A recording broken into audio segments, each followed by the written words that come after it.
This is the Lone Crater YouTube. We hope this video helps.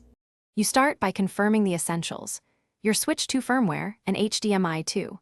One TV and an HDR-capable cable. This matters because HDR needs bandwidth and proper signals. Once done, backup saves and plug the console into power so updates won't interrupt. Then make quick setting changes, disable night mode and auto brightness, and close games or streaming apps. This prevents tone mapping conflicts. Now connect HDMI to the TV's main port and set the TV input to the exact HDMI label for next steps. Next, you dive into calibration. Open the Switch 2 display options and turn HDR on, then adjust brightness and try both RGB and YUV color formats to see which preserves shadow detail.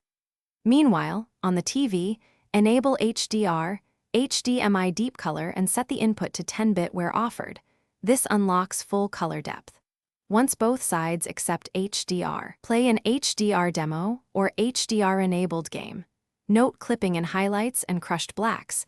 Then tweak tone mapping or color depth to balance peak. To finish, confirm both devices run the latest firmware and gently reseat the HDMI cable. Firm latching matters.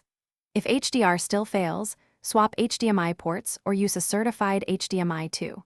One cable, and try forcing the switch to 4K/60Hz or fallback to 1080p/60Hz. You'll find some TVs mishandle certain modes.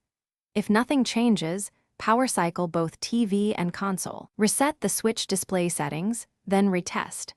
If problems persist, that power cycle plus a different cable usually resolves handshake issues.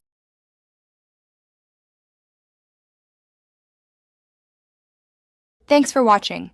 Consider subscribing if we helped you.